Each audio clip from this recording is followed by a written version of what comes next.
So the long and the short of it is. Absolutely. How about at the end of the day, do you do anything? Like, I'm really fascinated by rituals and things like that. So I think it's really important to be ethical and actually paying them well above. Innovators is that, you know, when you look at a property perspective, it's your home.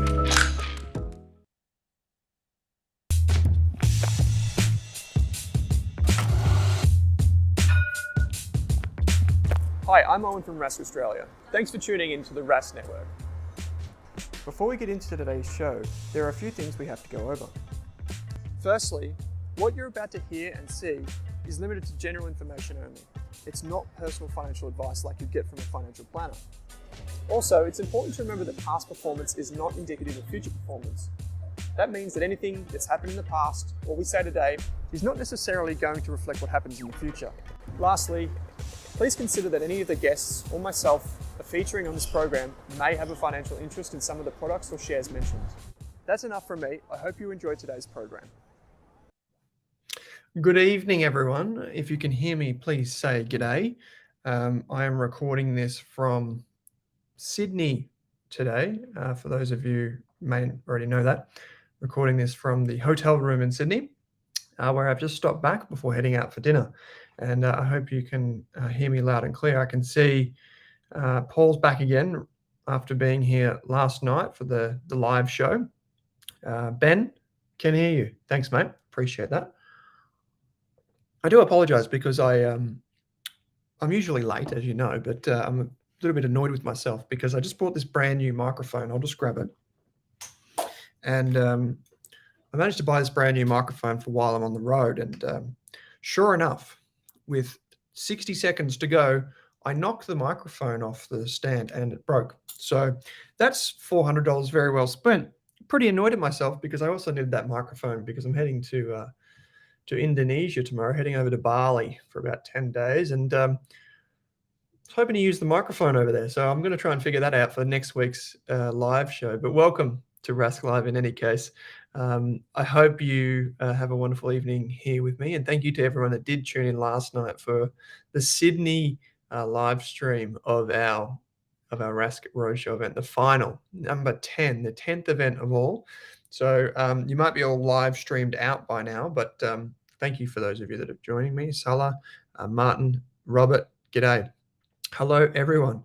It's good to see so many familiar faces.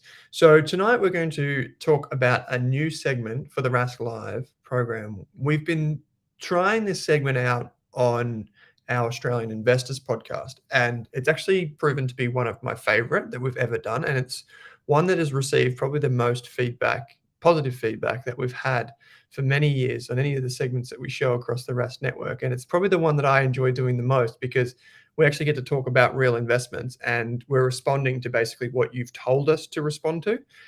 So you send us in your companies, you send us in your ETFs, your managed funds, all of this type of stuff. And we can then pass judgment on it. And it's a good bit of fun. And Jenny, I can see you say, sorry, I just couldn't make it last night. So disappointed. Was sailing to Sydney on the high seas. Well, that sounds fun. That sounds like more fun than the event.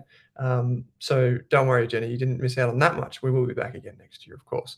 So we'll be covering 5 different companies, ETFs, etc. in these segments. Hopefully I can do them once a month. And hopefully next month we'll be joined by Mel Vincent, who has a history working in ETFs and funds management. You might know her, but she couldn't make it tonight. So it's just me. You're stuck with just me, but that's okay.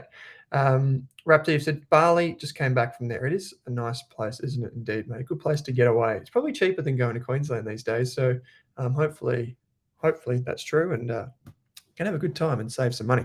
So let's bring up the screen right here. And as we go through tonight, I want you to keep in the back of your mind just any, I guess, companies that you want to add to the list because we'll chuck them on the list now and we'll go through it. Let's start at the top, shall we?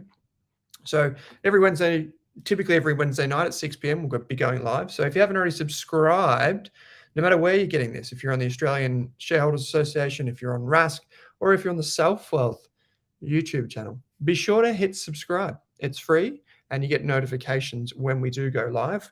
I noticed that was the case when we went live yesterday. It was weird. I could kind of see everyone on stage in front of me, but I also got the notification on my YouTube app to say, hey, Rask is live, and I could watch everyone on stage, even though I was in the audience. So that was kind of cool, but also a bit creepy. So make our day by subscribing if you haven't already. Okay, so I didn't prepare tonight's dad joke, so I want to be very clear that I didn't prepare this one. Mel did, and maybe this is maybe I don't think it's a little dig at yours truly, but maybe because I am going a little bit bald. And the joke goes as follows: 90% of bald people still own a comb; they just can't part with it. And that comes from Dad Gives Jokes on Twitter. So 90% of bald people still own a comb. They just can't part with it, which kind of makes sense. I can't really part my hair these days, but that's the thing. So that's joke out of 10. How did Mel do? I'll put Mel back in the spotlight for this one. How did she do? Okay, coming up on Rask Live over the next few months, we've got a heap of great speakers coming up. I've actually just confirmed a couple more. So watch this space. But tonight we've got Core Satellite Avoid. Your 5 ideas will be put to the test, and every one of the 5 ideas tonight has an emerging markets theme, and principally an Asian theme. So there are some emerging markets that aren't in Asia, like some markets in, say, Latin America. But these companies and these ETFs and stocks that we're talking about tonight are all themed around Asia, including ANZ, which I will get to in a little bit. Let's bring this down a little touch here. So, Jenny, you've given it a 10 out of 10. I'll pass that on to Mel. I think that's the highest I've ever got, and I didn't come with the joke. So hopefully that's a good sign of things to come when we do have Mel on the show. So coming up on the show, we've got a few stocks for retirement. We've got a property update with Chris, and then we'll be doing more of an Ask Me Anything style thing. But we've got some fantastic speakers coming down the pike, so be sure to stay tuned for what's to come. So this was just, for those of you that couldn't make it last night, I thought I'd share just a little bit of a screen grab of last night, some photos that I took. So we had about 300 there last night, which was just absolutely amazing. Heard from so many great speakers, from Magellan, Glenn James, Queenie, Tash, the property peeps like Pete Ward, and so many others. So yeah, Women Talking Finance. Karen, it's so wonderful to have you in the chat tonight. Karen Ely, thank you. Women Talking Finance. I think that's you. Yes, I can see in the little image there. So fantastic. Thank you for joining us, and hopefully you'll come up one day and join us on the Rask Live show. So thank you indeed. It was a great night. So Dave, you can find the replay for last night over on the Rask YouTube channel. It's there for you. And speaking of another David, you've said for a core portfolio, Sol Pattinson, more than 100 years of increasing dividends. You know what's another one, David Roberts, that you've mentioned, Sol Pats, is Brickworks. Brickworks, I heard a podcast this week between Scott Phillips, who was our guest on this show last fortnight, and Lindsay Partridge from Brickworks. And there's only been one time that Brickworks has not increased its dividend in the past 50 years or so. And so both Brickworks and Sol Pattinson have a cross-shareholding, and they've both worked wonders for each other. So I wanted to be really clear about something tonight. So tonight we'll be covering these 5 different businesses or ETFs and what have you. And all of these are different things. So we've got a managed fund here that's you can buy through SelfWealth or your brokerage account. We've got BYD, which is an electric car company that I don't know a great deal about. And we've got Starbucks, which many of you will know. We've got the Betashares Asia Technology Tigers ETF, and we've got ANZ. Now, they're all a bit different. And what we want to bring into the mix over the next few months is when you send in what you want us to research, and I'll get the analyst to go and have a look at it at Rask, and I'll say, hey, go and look at this and bring me back your report, and I'll present that to you. What we want to do is we don't just want to talk about ETFs. We don't just want to talk about stocks. We don't just want to talk about managed funds. We don't just want to talk about, we want to talk about a bit of everything. So throw some unusual ideas in the mix, and don't be afraid for us to take it anywhere. But the reason that this new segment exists on the live program is very simple. A lot of the times in finance and investing in particular, you'll see things like buy, hold, and sell. So this will be buy, hold, sell. And these get the biggest audiences when it comes to investing. But I find it's very, very shallow. And I'll give you an example. Let's say Ron's just talking about Sol Pattinson right now. So SOL is the ticker symbol. So Ron, you know what I'm talking about. So let's say we take Sol Pattinson right here. which is a company that I really do like. I think it's a wonderful business. It's a holding company in effect. Let's say we take this and you go, hey, Owen, give me a buy, hold, sell rating on Washington H. Soul Pattinson. And I come out and say, hey, yeah, it's a really good business. Let's buy it. Let's put a buy on that. And let's say it does pretty well. Now, you might be thinking, well, great. Owen said for some reason in a 1-minute video back in the day that it was a buy. And that's great. And you might make money if it goes up. But what happens if it goes up and then you need to find the exit? You need to sell. You won't know exactly unless you put in your own research. And another one is like, what happens if you already have a lot of Australian shares in your portfolio? Would it be a good idea to add another Australian share? So what we're trying to do with the this core satellite avoid is basically take the philosophy which you know from Rask, and which is the core and the satellite approach, and then apply the different investments to where that might fit in the portfolio. I hope that makes sense. So we'll be able to determine whether it would be more appropriate for the core, whether it would be more appropriate for the satellite, or whether we should just avoid it altogether. And so let's get stuck in, shall we? Before we do, a bit of a refresher on core and satellite. So inside the core of a portfolio, in my opinion, this is where your portfolio should be diversified and low cost. So if we zoom right in, and I'll bring the zoom right in here, some things that I would definitely want in my core portfolio would include local and international shares. I might even go see if I can make this a bit bigger again. Local and international shares.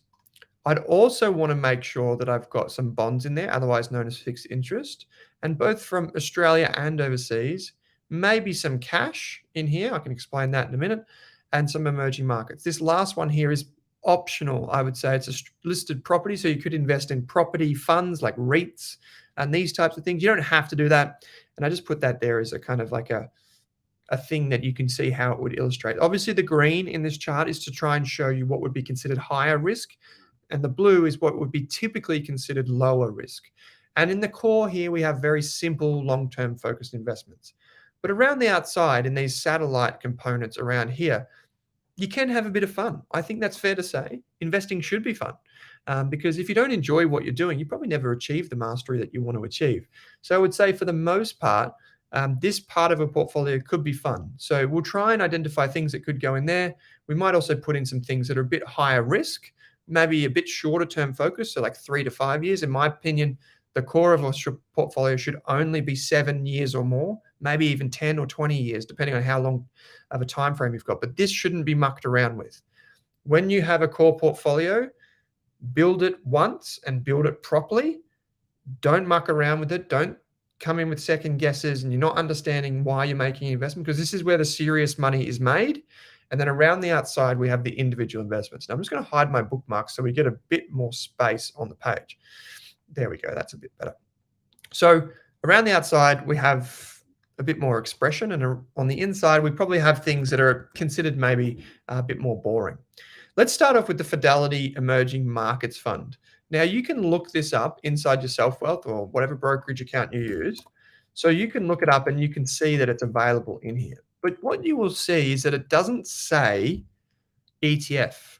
So we've talked about this briefly in the past, but the reason that it doesn't say ETF in the title when you look it up is because it can't be called an ETF because it's an actively managed fund. So what that means is Fidelity's team go around looking for investments to make based on what they believe is high quality research. Now, this would be very different to something else we're going to talk about tonight, which is the Asia ETF. So I'll bring that up really quickly. With the, this is the one that I want. Sorry, I'm also trying out a new mouse while I'm on the road, and it's not really working out for me. So the Betashares Asia Technology Tigers ETF is an ETF because it follows a set rule of what goes in the portfolio and when and how much. But the FEMX fund, or Fidelity Global Emerging Markets Fund, is a managed fund. So typically in the past, you would have to go to the Fidelity website and you would have to either be a financial advisor or just click invest, right? On their website, you maybe fill in, I just read, Karen, I just saw your You know, I'm not having much fun with FEMX, Owen. Well, I hope it can be fun. Investing should be fun, but maybe we'll talk about that in just a moment.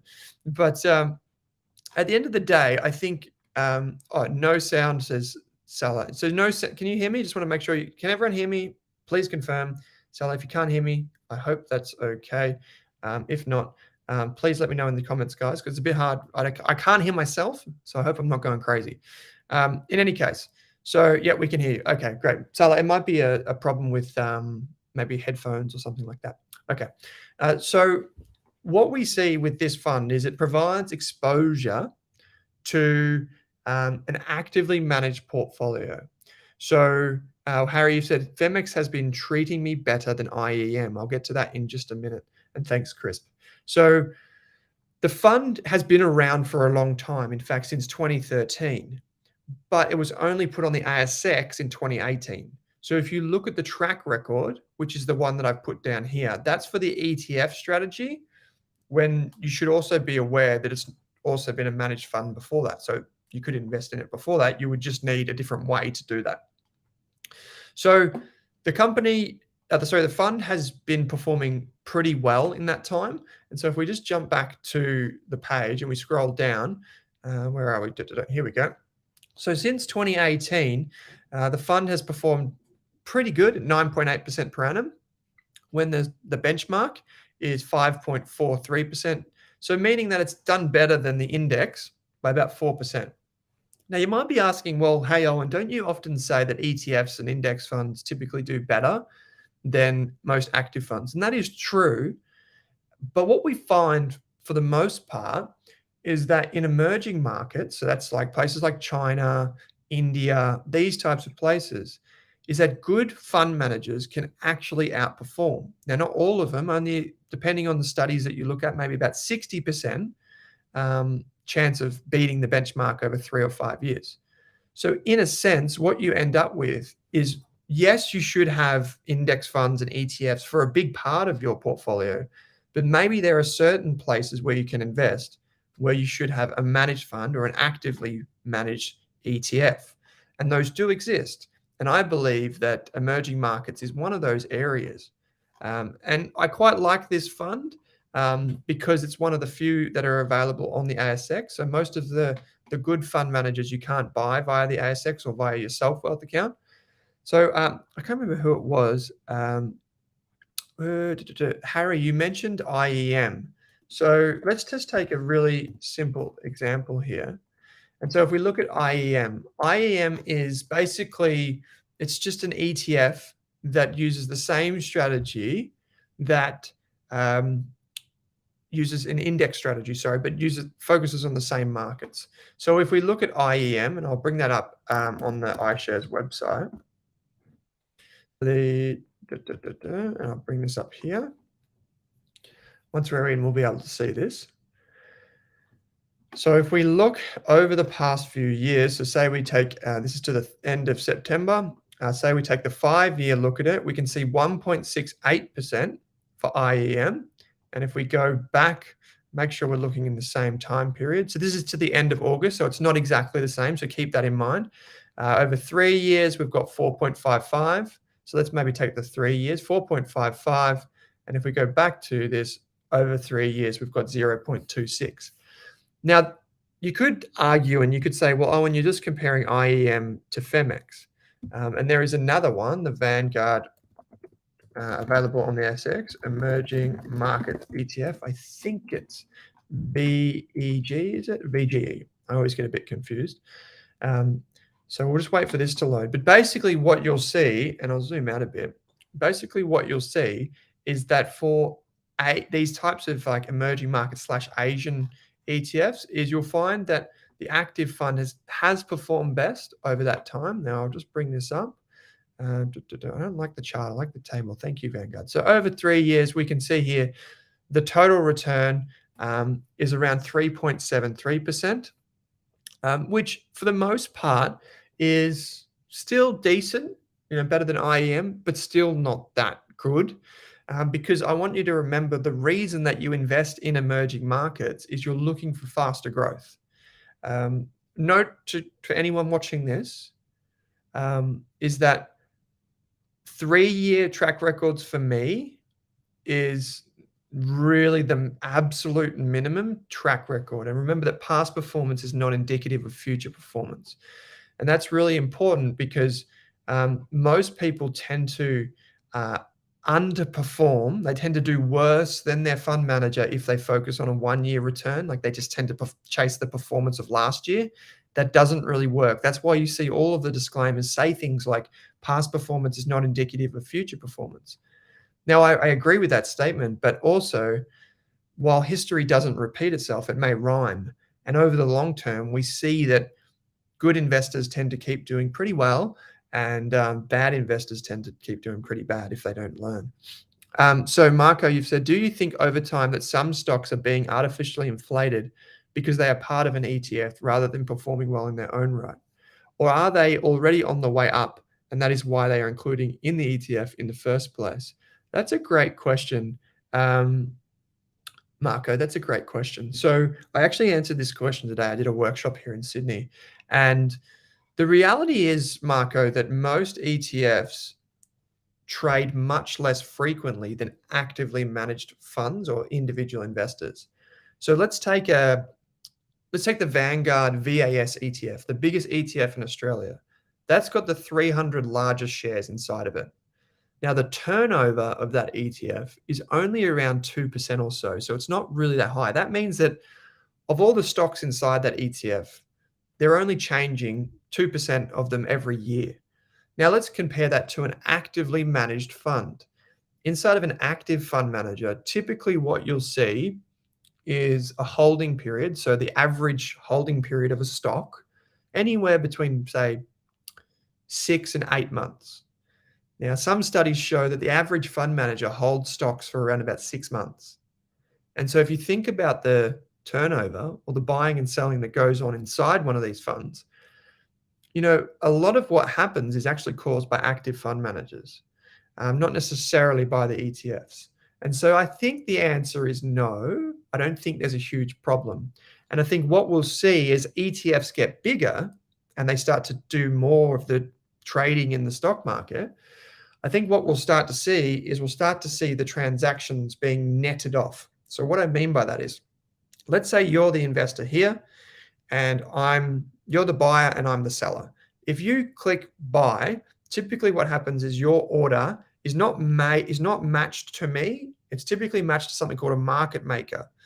And in that case, what that is, that's a financial institution that basically fulfills your trade, right? Think of it just like the ETF provider.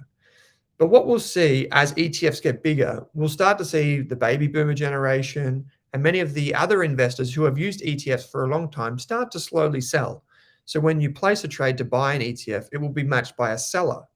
Now that's really important to understand, because what will then happen is if your buy and my sell decision are matched, what happens is there's no need for any trading underneath the surface, because your investment basically becomes my investment. And there's no need for the ETF provider to go and buy and sell all the individual shares inside. So it's actually less trading. So I think what we'll see is probably some of that happen over time. So rather than say a lot of people are calling for an ETF bubble, I don't think that's the case. And I think we've got a long time to go. And I've been talking to a lot of individual ETF providers about this lately.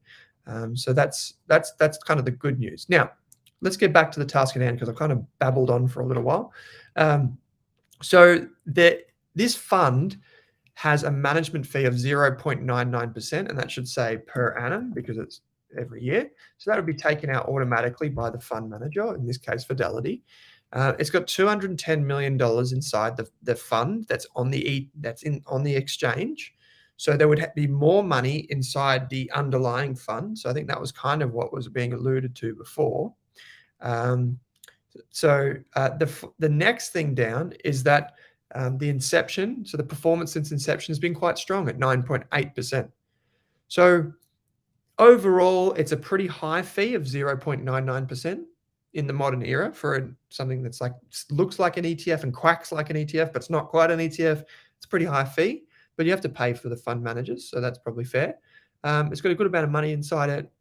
And the inception, yeah, that's the thing, Harry. So the reason they don't put the performance since 2013 is because they're doing the ETF, the listed fund performance, not the actual managed fund. Hope that makes sense.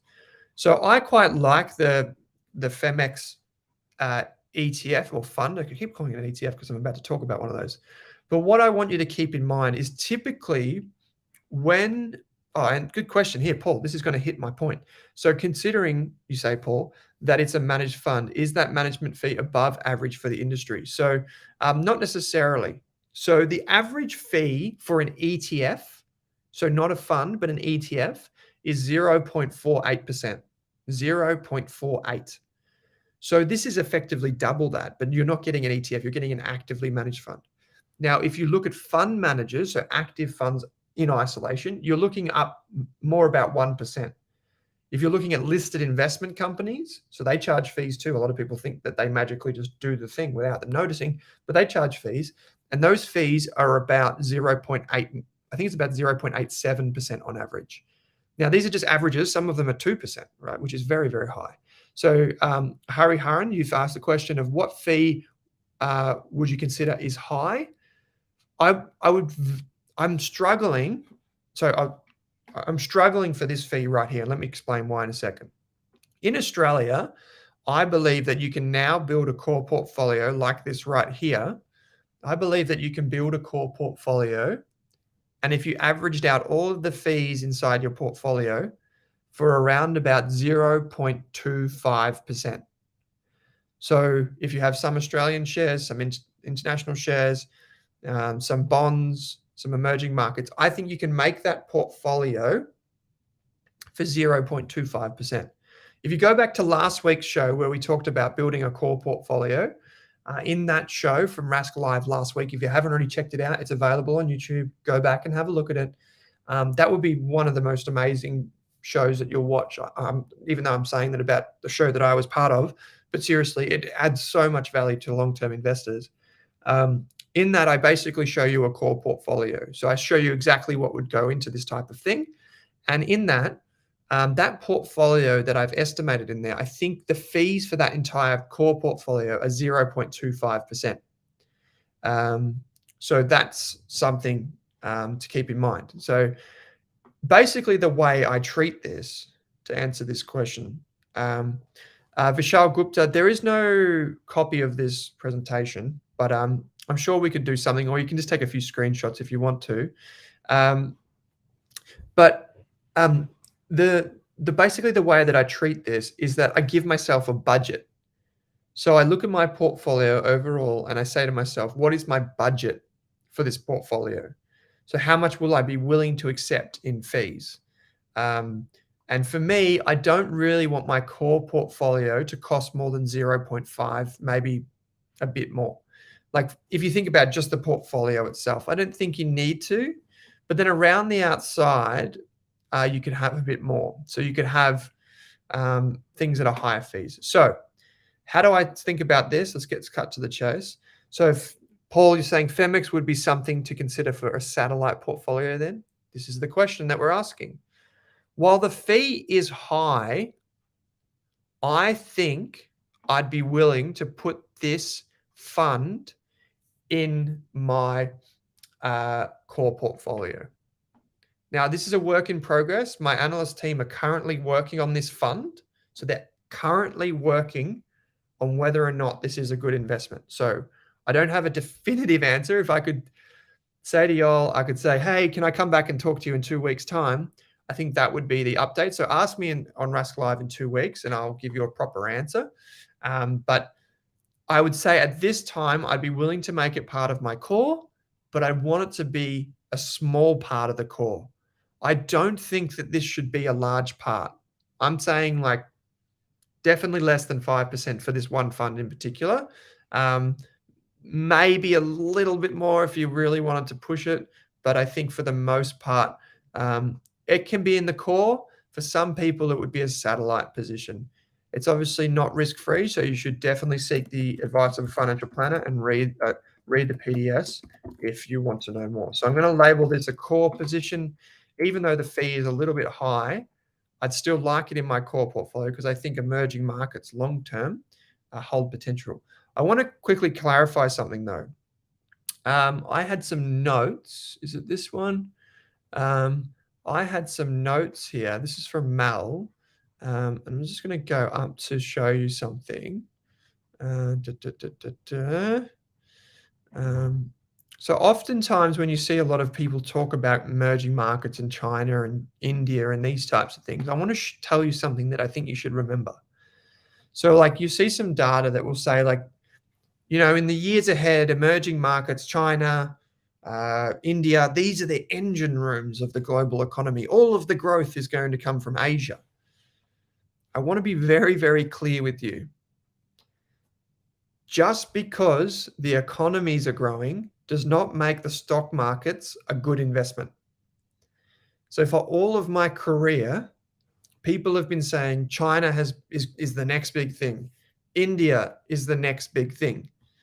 But then you look at it and you go, well, let's take IEM.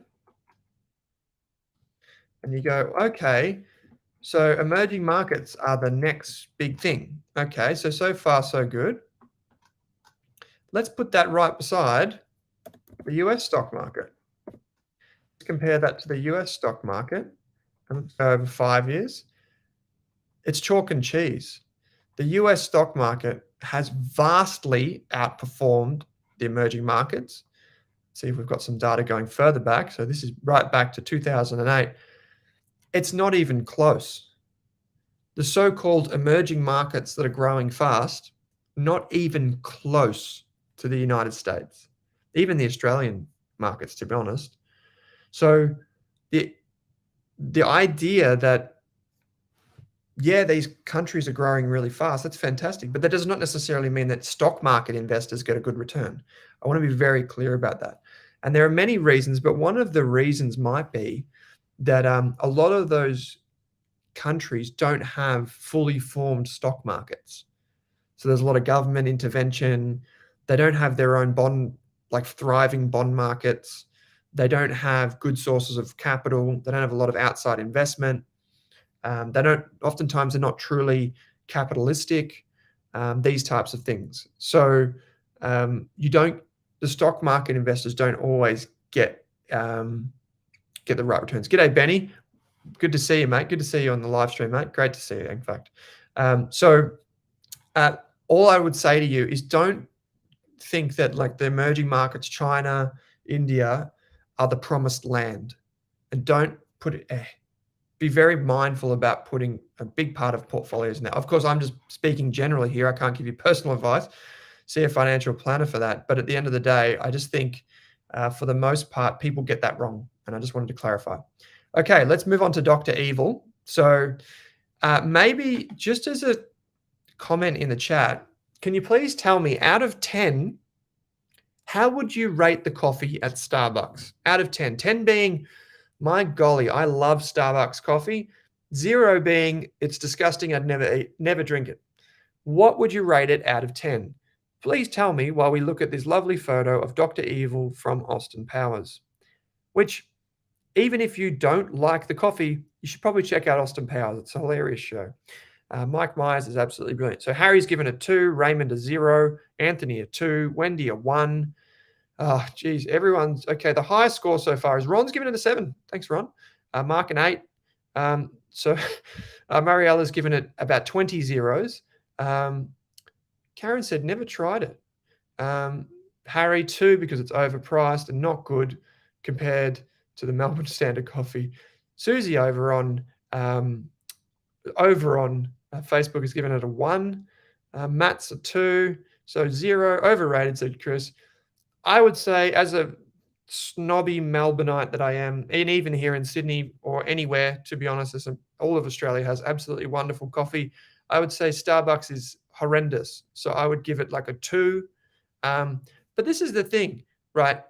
I wanted to talk to you about this because, again, we can sometimes get a little bit confused by what actually is investing. And now if we look at this, we would say, but coffee's horrible. Why Why would anyone go there, right? And a lot of the things that aren't really good do pretty well as investments. And there are plenty of instances where you can draw this conclusion. Like at the end of the day, a lot of the things that people buy aren't good for them. Like a lot of the things that people spend a lot of money on, like fast cars and fashion bags and things like this, they turn out to be the best investments and they make no sense to a lot of people. And so at the end of the day, if you are to be a successful investor, I believe you kind of have to put those biases aside of what do I like, what's my preference, and understand the market. So we can see Starbucks is listed on the NASDAQ stock exchange. So SBUX is the ticker symbol, which is kind of a cool ticker symbol. I was telling the guys today, it's kind of like if someone was trying to spruik a cryptocurrency, they would say they're Starbucks. And it's like a cryptocurrency, and you can buy it through some digital wallet that no one's ever heard of, or you can just use it at literally at Starbucks itself. But we're not here to talk about crypto, are we? So Starbucks is famous for many reasons. You may have seen it in the Austin Powers movies because it was also the headquarters of Dr. Evil, who was the evil villain, of course.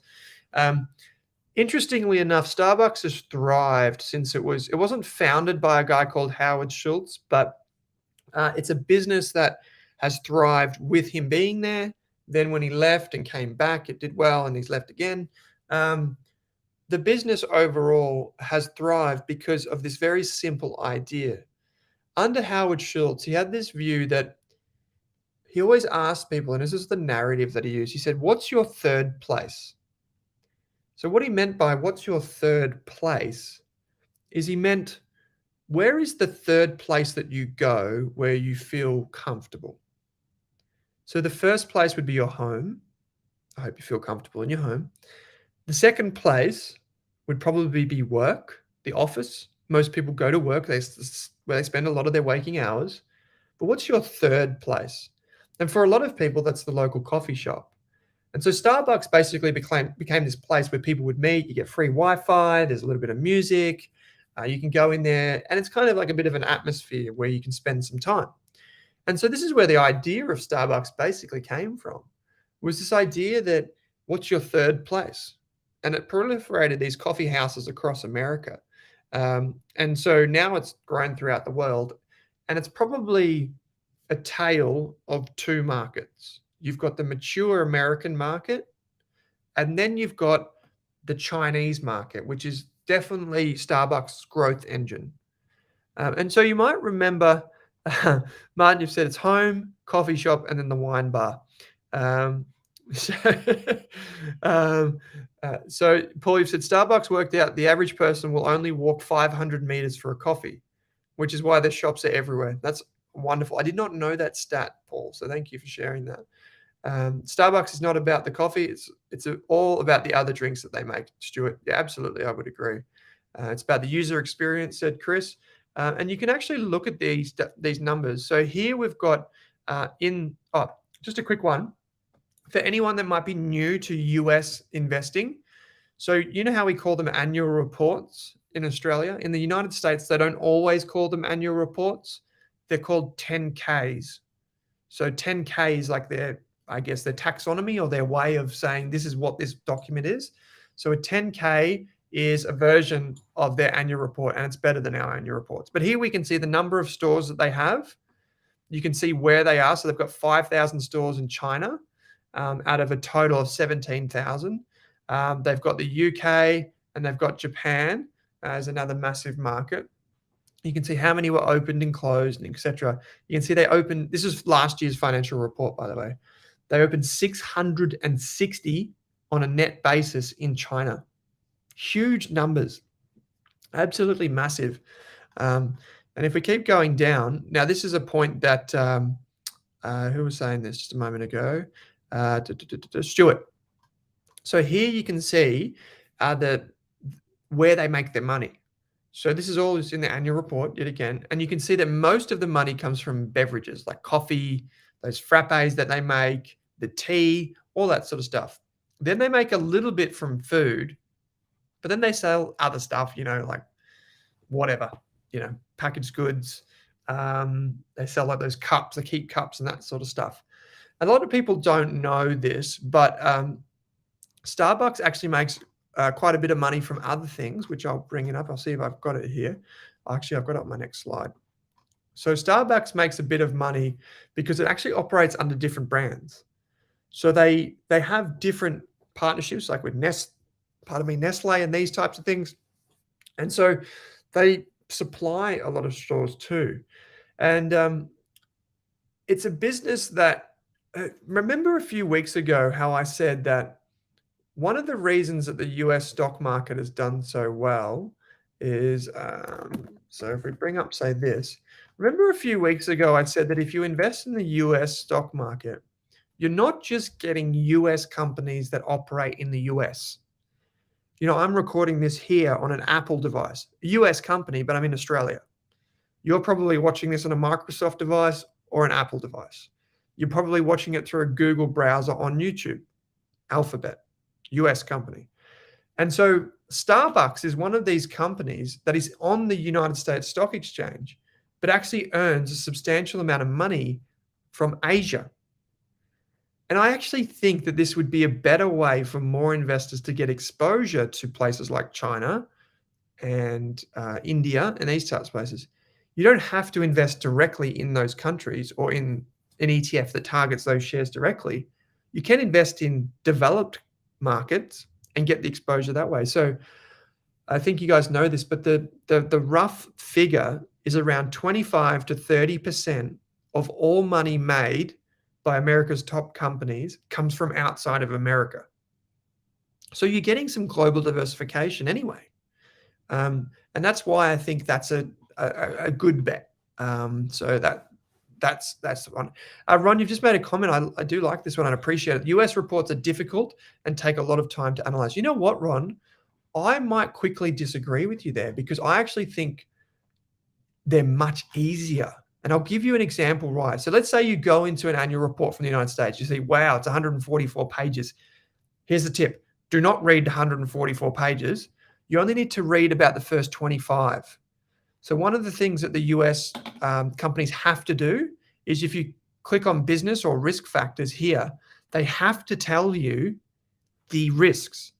In Australia, when you click on an annual report, it goes straight to the revenue and profit and some, chairman letter and the CEO's address. And it's just nonsense. Honestly, it's like a lot of fluff and, oh, here's how wonderful we are. Look how great we are. We did this. Wonderful. Hooray. In the US, they can't do that.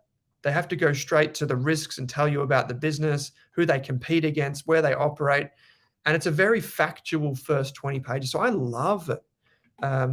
But then the other thing that you obviously want to look at is, you can look at this section here, item 7, the management's commentary, if you want that. But it's actually this one here, item 8, that I spend most of my time looking at. So if we click on this, we go down.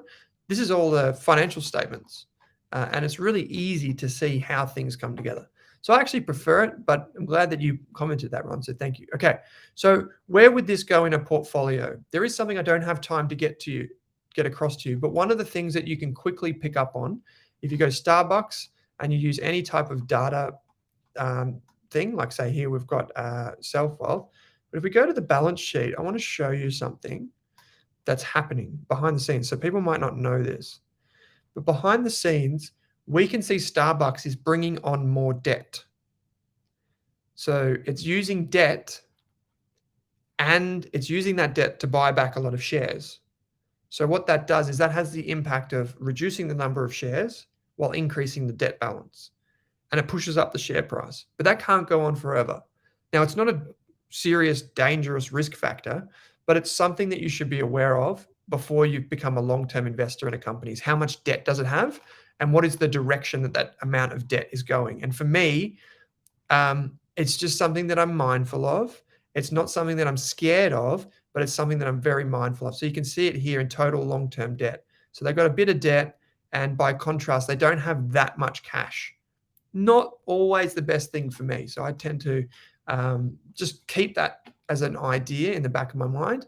But I'm going to say that I would, if I was going to put it anywhere, I would put it in my satellite, but it would only be a very, very small position.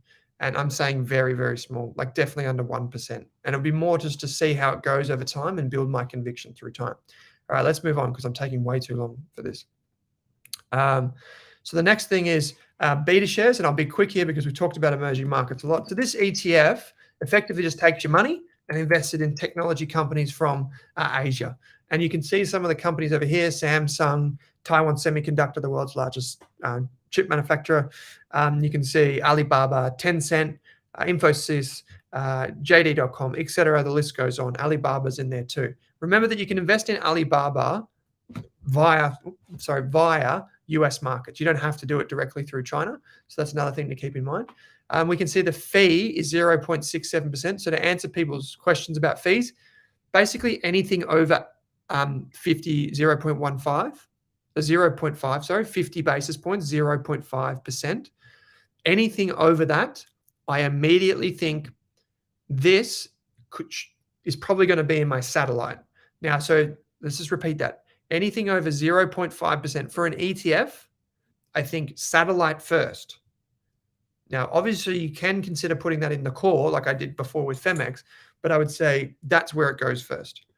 Let's have a look at some other stuff. There's $470 million invested inside the ETF. It's a lot of money inside the ETF. The returns over the past 3 years are actually negative, 0.5%. And the reason is that the Chinese government and the Communist Party in China has been very heavy-handed with some of the technology companies, in particular the likes of Alibaba. These types of businesses have experienced quite a bit of what we would call a drawdown. So there's been a lot of uncertainty around those, as well as I guess just the general flow of COVID over the last few years. Like China's been very heavily impacted by COVID recently, and that has impacted its businesses. So this hasn't been a great 3 years for the fund, but that could be turning around, because if we look at it, is this the one? Yep. So if we look at it over the past year, it seems to have turned around a little bit, with performance starting to come back over the past year. 8% it's up. The other thing to keep in mind, when you go to the Betashares or any of the ETF providers' website, you can go and you can click on the fact sheet just here, as well as all the PDFs, which I'd highly encourage everyone to read. You can go and click on the PDF as the fact sheet, and inside the fact sheet, you get this. Now, I want to show you something in particular here. So inside the PDFs, you'll see down the right-hand side here, there is the price earnings ratio. So here we can see the price earnings ratio of the average of what's inside the fund is 16. So a PE ratio of 16. So that just compares the price of the shares to the profits that they make. It's 16 times. Lower is cheaper. Now, if we look at the most popular, one of the most popular, I think it is the most popular Betashares ETFs, the NASDAQ ETF. So this is the United States version. It is on a price earnings ratio of 24.6. So what this tells you is the US stock market for technology companies is much more expensive than the Asian ones. And that's because you basically get a better set of technology companies, those global technology companies, truly global technology companies. So that's why you pay more for them. But the long-term average for the US market is still pretty high. So it's not necessarily saying it's overvalued. It's just that relative to the Asian technology companies, they're much more expensive. So you could be saying, well, the performance hasn't been that good, but they look cheaper. So maybe that's a good reason. I would say yes, but at the same time, with a high fee, still proving its track record, I would say right now, I'm probably not that interested in investing in the Asia ETF.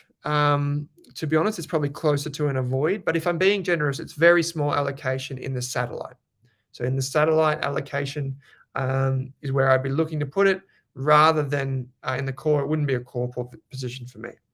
So it would be halfway between avoid and satellite. If I'm being brutally honest, it's probably an avoid for now, and then a revisit next year. So that would be one. Now, this second last company, I won't spend too much time on here because I know people have already commented about ANZ, which was last on my list. So BYD is well, it's basically an automotive business these days, but it wasn't always an automotive business. So it's probably the number one competitor in electric vehicles to Tesla. So if you're familiar with Tesla and the electric vehicles, BYD, beyond your dreams, is probably the number one competitor. It's the biggest manufacturer in China, and it's basically dominating the Chinese market, but Tesla is trying to make inroads, no pun intended, into the Chinese market. So you can see here in the financials, and this is just taken from Self-Wealth, you can see here what looks like a hockey stick, kind of like it's like bending up, or if you were looking at down it would be like kind of like as a hockey stick bends down. And you can see here that it's hit what we call an inflection point. So in financial lingo, basically that just means it's starting to grow faster than ever before. And you can see that it started to hit that and profitability has kicked into, not nearly to the extent of, say, Tesla, but still very, very impressive. If I bring this up, I'll just show you Tesla's equivalent. So if we go, get rid of that. Come on, go away. There we go. And if we go here and we go total revenue and we go net profit or net income, and we can see Tesla is kicking off in a much bigger way in US dollars there, of course. And so both companies are experiencing what we call inflection point or scalability. Obviously, in terms of quality, Tesla's probably a higher quality company. You probably have more of the regulation of the US ecosystem. But let's just bring up BYD's financials again. If we go here and we go to some of the ratios, perhaps, let's have a look at some of these like we did last year on Self-Wealth Live. And we can see things like profit margins, and we can see pretty slim profit margins compared to, say, Tesla's, which are much higher. We can see net profit margins still pretty low, but still positive, which is good. So not nearly as high a quality, but still growing fast. If we come down to one of my favorite metrics, you will know is the return on investment is 7.16%. So that basically shows you how profitable the business is internally when it invests in itself. Now, if we take the same thing for Tesla, let's have a look. I don't know what this is going to come up with, so I could be throwing it back in my face. But if we go down to this and we look at return on investment, so it's 11%. So it's meaningfully better. We can see gross margins in the double-digit 20% range. So again, much higher quality. That doesn't mean that Tesla will win, but if I had the choice, I would probably take Tesla over BYD as an individual share to own. But that said, I want to just quickly double click on something before we get to ANZ, which is that when you're investing in fast growth industries, one of the mistakes you can make is you can try and bet everything on one winner, a certain future, which is very, very difficult to do. So one of the things that individual investors can do, which all of us could probably do, is we can afford to take a bit more of a basket approach. So these would only be ever, in my opinion, these are the types of positions that would be in the satellite because they're much, much more volatile. I wouldn't put one of these individual shares in my portfolio unless I was really confident in that. And even then I would check myself at the door, to be honest. But in any case, what you can do is you can take a portfolio approach. So let's say instead of having, oh, I'm in love with Tesla, it is the future of everything. Maybe instead of, say, $5,000 in Tesla and nothing in anything else, you could do $3,000 in Tesla, $1,000 in BYD, and $1,000 or $500 by two in something else. And that way you spread your eggs and you don't go all in. And then if it turns out you're right and Tesla is the winner, well, at least you got some investment in it. And then you can sell the other things in time and put it all into Tesla. Or if it turns out you're wrong, at least then you've got exposure to other investments in that industry. And I think that's a much more reasonable way to go about high growth investing that a lot of investors don't do. Okay, let's go on to the last thing. So you're probably thinking, well, hey, Owen, how does ANZ get into a discussion about core satellite avoid? Oh, I've actually got to put a thing on this. So I would actually say satellite, very small. That's what I would say for that. So how does ANZ fit in amongst all these other things that look like emerging markets and Asia and these types of things? Well, ANZ obviously stands for Australia and New Zealand Banking Group. But a big part of ANZ's strategy for the past 15 years, and why it's been pretty horrible, to be honest, is because it spent a lot of time focusing on something that it calls, quote unquote, super regional strategy. So the ANZ super regional strategy, if we go to it like this, it's basically resulted in the company not performing nearly as well as it should have. So let me just show you what that looks like against the big competitor, which is CBA here in Australia. CBA didn't do the super regional strategy, and ANZ did, and you can see how that basically resulted in the fortunes going towards Commonwealth Bank. So while ANZ has still been a really good investment for investors who have reinvested their dividends, for the most part, they've lost out on a lot of gains when they could have had that in my opinion, if the bank just focused on Australia. And I'll show you how that is illustrated in the company's financials. So if we go back to my sheets here, you will see that this chart here basically plots, in the blue line, it plots the income that it makes from lending, and the red line plots what it makes from other stuff. So this would be like banking overseas that's not to do with lending, like investment banking, any types of like insurance, wealth management overseas or in Australia, these types of things, financial planning in times gone by. You can see where those other fees kind of crept into the pie, and you see that they're not nearly as lucrative. So the number one thing that ANZ should be doing is lending money. And instead, like all the banks, it basically got swept up in something else and it lost focus. Now, if it paid off and their super regional strategy paid off, it would have been a wonderful thing. But for the most part, ANZ's shareholders were kind of lost out because the business tried to expand overseas. Now, you could say, well, ANZ sold some of those businesses and gave that profit back in the form of dividends and these types of things. Yeah, maybe. But I just think that, particularly in New Zealand, like ANZ is the dominant bank. And in Australia too, it's a dominant bank. It's not the dominant bank, but it's a dominant bank. And it could have really done so much better than it could have, like it did, if it just focused on a really conservative Australia first strategy. And while let's just be a little bit less brutally honest.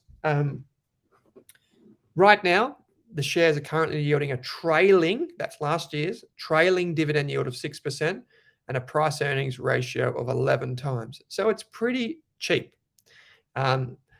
Let's say hypothetically that the dividend yield could be maintained at 6%. So all else being equal, the dividend continues to be paid. Let's assume that. Nothing else changes. Well, you're getting a 6% return plus franking credits if you're eligible for franking credits, which most long-term Australian tax residents long-term investors who are Australian tax residents should be entitled to dividends that are fully franked. So you're probably getting closer to a 9% return when you include franking credits. And so that's a pretty good return for owning something that's pretty stable for the most part. So let's have a look. You say, Martin, let's chuck, instead of Commonwealth Bank, let's chuck Soul Patts there. The mighty Soul Patts. Let's chuck that in there and compare that to ANZ. And there we go. So you could have put the money in Soul Patts. Now, hindsight is a wonderful thing. Who would have known that Soul Patts would grow from a pretty small company at the time, admittedly, into something like this? And let's, Paul, you've said, forget my question. You said they're miles apart in terms of performance between Bendigo Bank. But let's just chuck Bendigo Bank. Bendigo Bank is a much smaller bank. Because it's more what we call a regional bank.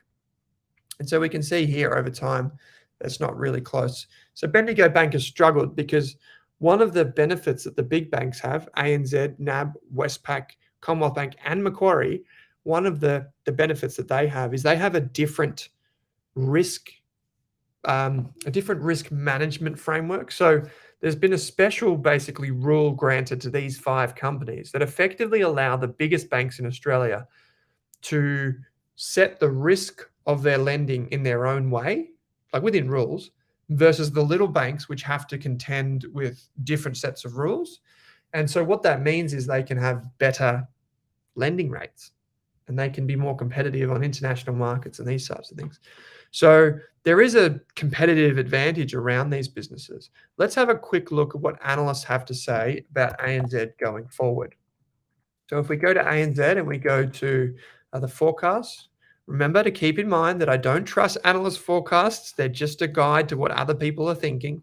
And we can see the dividends forecast for the future are a little bit higher than today's dividend, right? So they think that it might go up a little bit, which is really interesting. But I want to add one caveat here, is this.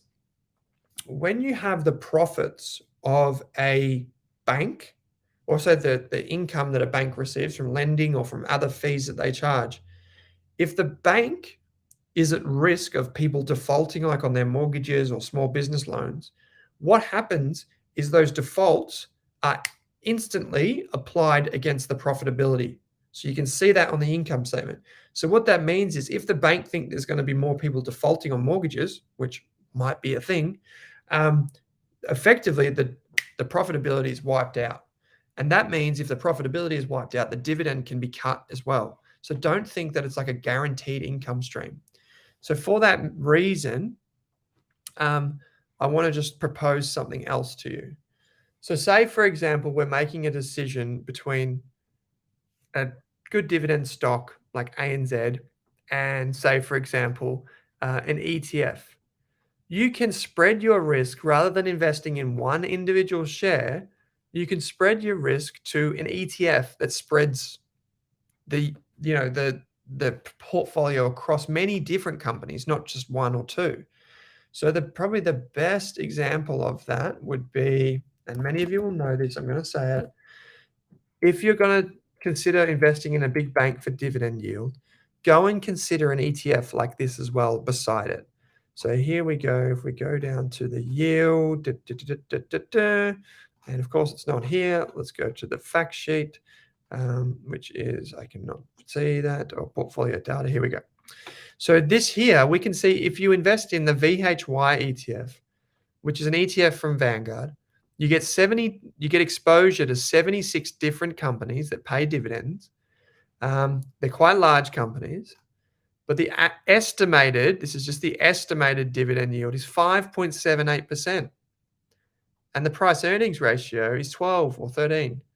So yes, it's a little bit more expensive. And yes, the dividend yield isn't quite as high, but at the same time, your risk is spread across 70 different companies rather than trying to pick the one winning bank. So I would just say at any one time you think of making an investment, there are only two reasons that most people would buy something. That's for the growth or the income. If you're going into a growth investment, think to yourself, is there a better way to get this growth? Through an ETF or through whatever. Is there a better way to get this income?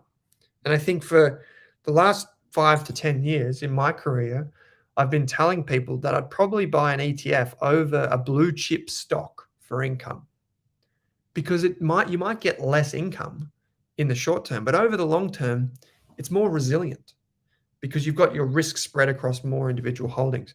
Now, one of the benefits of Washington H. Soul Pattinson, or Soul Pats, which we've spoken about on the show before, is that with Soul Pats, you actually end up, it is diversified because it goes and buys other companies. So it's not just, even though it's one share price, you actually do get exposure to a few other things. Will and Gabba, good to see you back, mate. So you've said, I've read lately that there's been a few downgrades on some of the banks due to bad and doubtful debts. And that's the thing to keep in mind. So is as those debts, potentially those bad debts rise, there's a risk that the bad debts from the banks start to outweigh the profits and the dividends aren't as crisp.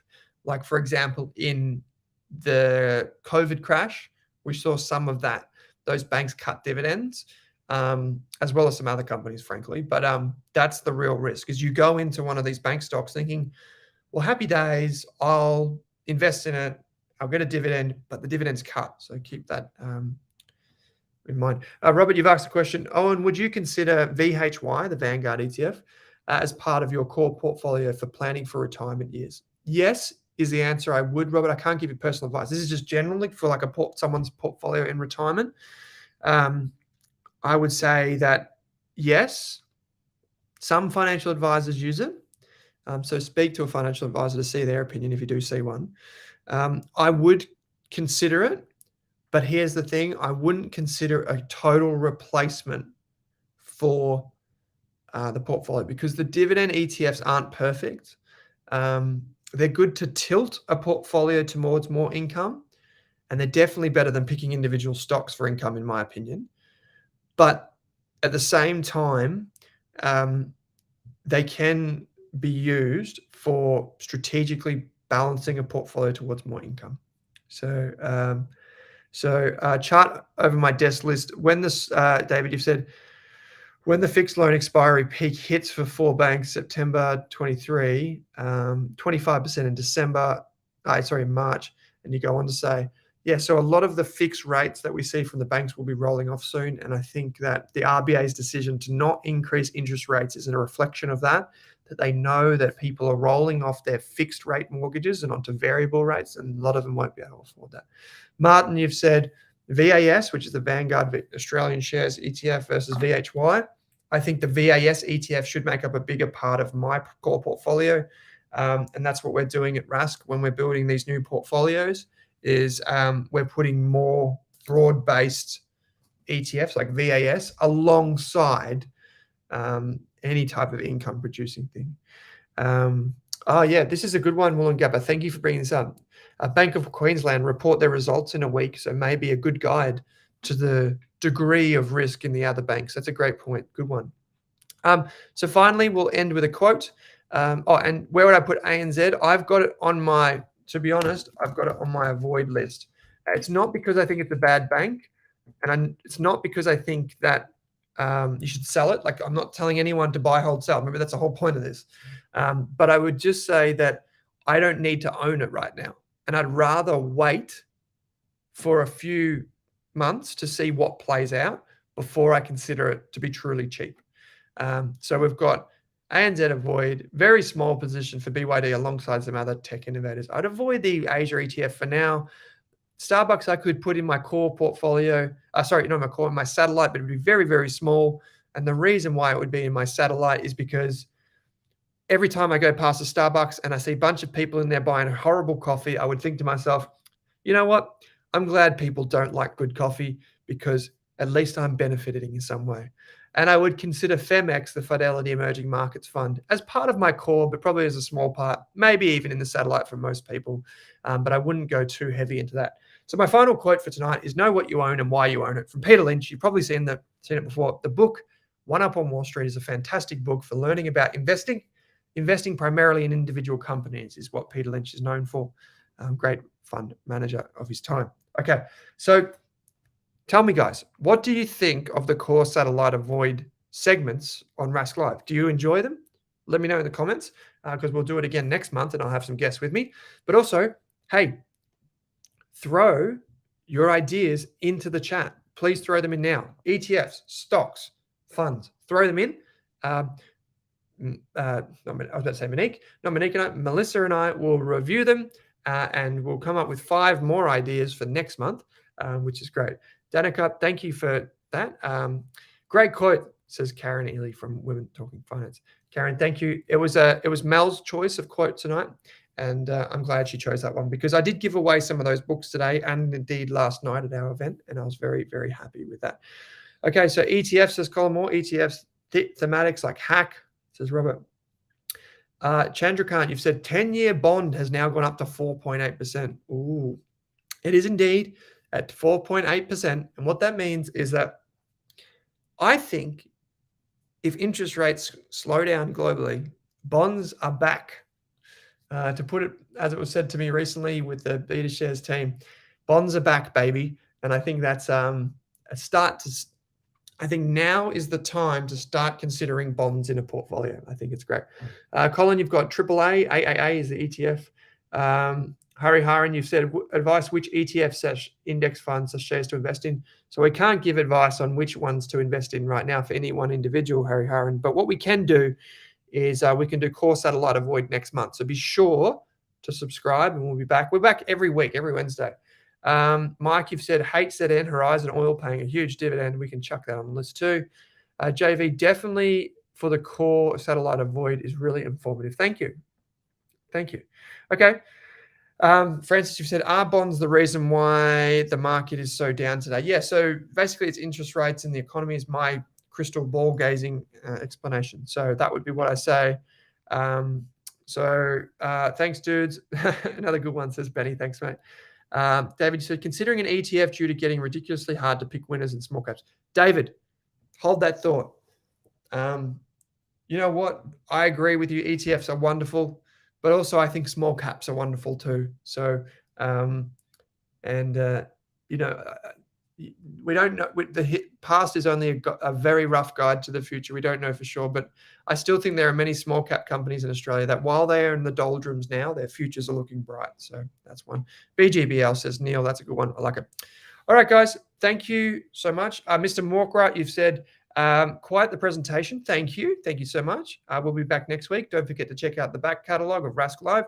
Maybe some consumer staples companies. Yeah, I'd love to do that. I'd love to do like a Home Depot again, or a Woolworths, or a Walmart, or a Costco, or even like a JB Hi-Fi, which is more retail focused, not really staples, discretionary maybe. Love to do them. So chuck them in the chat. If you're watching this back on replay, as I know a few thousand people tend to do, chuck that in the comments below the video and let us know what you think. We'll be back next week, probably the same time actually, but I'll be recording from Bali, maybe a bit warmer there. So I'll see you then. Thank you everyone who tuned in tonight. Thank you, Karen. Special shout out to you for tuning in tonight. Really appreciate it. And thank you to everyone. I hope you have a wonderful, wonderful week. Stock markets are volatile in the short term. Don't worry about that. But over the long term, they've proven to be a great place to invest. So thanks. Bye for now. See you next time.